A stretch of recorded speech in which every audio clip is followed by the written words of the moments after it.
में 5-10 मिनट का समय मिला, वो समय में क्या चलता है मन में?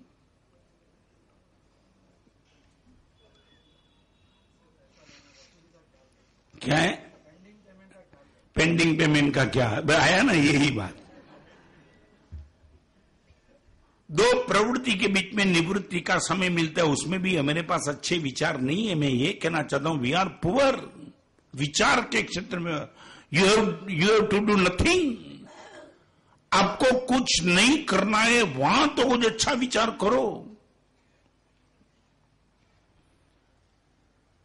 सत्संग में गए, सदग्रंथ में गए, सत्कार्य में गए, और जिसमें 1 रुपये का खर्च नहीं है वो सदविचार में भी गए। फिर सुख कहां रहता है? कहां रहता है?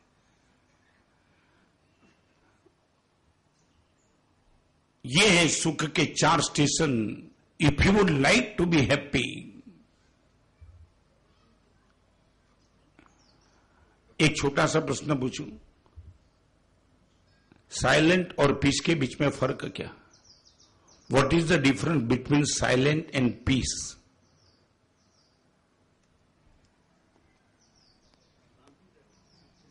साइलेंट का अर्थ क्या होता है? Be silent, be silent.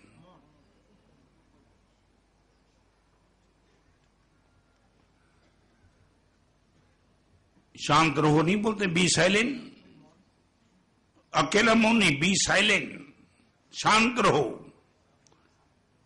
Silent और पीस उनका एक अर्थ है। साइलेंट नेगेटिव है, पीस पॉजिटिव है। Silent is the negative, peace is the positive. आदमी जब सोया होता है तब साइलेंट होता है, मगर पीसफुल जरूरी नहीं है। सोया होता है तब साइलेंट होता है, मगर पीस नहीं होता। और तुम्हारे पास तो है ना, अभी आज की जो जनरेशन आ रही है ना, उनको तुम सुनाओ ना, इनकी गुजराती गई, हिंदी गई और इंग्लिश जमी नहीं। और ऐसे जब लड़के मेरे पास आते हैं, मजा आ जाती है उनसे बात करने, क्योंकि वो इतना आसमान में उड़ता है, जैसे लगता है हमारा सब कुछ जानते नहीं। कहीं ठीक है, मगर वो जब बोलता है ना, तब पता चलता है कि इससे तो अच्छा होता कि कुछ नहीं बोला होता था। एक दिन एक लड़का मेरे पास है, उसने बोला, मैं बोला 2 दिन से प्रवचन में नहीं आया, हमारा साहब पिताजी को हॉस्पिटलाइज किया था, मैं वहां गया था, वहां तक ठीक था, मगर उसको जो बोलना था वो बोलने की वजह अलग बोल दिया। अभी इनके पिताजी बेहोश हो गए थे। अभी वो अंग्रेजी में नहीं बोला तो अच्छा होता ना कि महाराज साहब मेरे पिताजी बेहोश हो गए थे और इसलिए मुझे 2 दिन वहां ठहरना जरूरी था, मगर मुझे उसने ये कहा, अनकॉन्शियस शब्द न बोला, नॉनसेंस हो गए थे। पिताजी नॉनसेंस माने बेवकूफ बन गए थे क्या? सीधे सीधा बोलो। आपको पूछना चाहता हूं, 2 प्रवृत्ति के बीच में निवृत्ति का समय। रात को नींद नहीं आती है, मुझे भी नहीं आती, कभी कभी होता है। उस टाइम आपके दिमाग में जो चलता है। और एक बात बताऊं, what is your originality? Repeat. आप खुद को ऑब्जर्व करना चाहते हैं कि वो आई एम, तो आपको मैं एक कसौटी का पत्थर देता हूं आपको। जिस समय आपको कुछ नहीं करना था, उस समय आपके मन में जो चलता है वो आप हो। When you have to do nothing, आपको कुछ नहीं करना है, तब आपके मन में जो सोच चलती है वो आपकी ओरिजिनलिटी है। आप अपने आप को चेक करते रहना। दुख के स्टेशन 4 व्यसन, निंदा, नास्तिकता और बेशर्मिता। सुख के स्टेशन 4 सदग्रंथ, सत्संग, सत्साहित्य और सदविचार। जिस दिन आपको लगे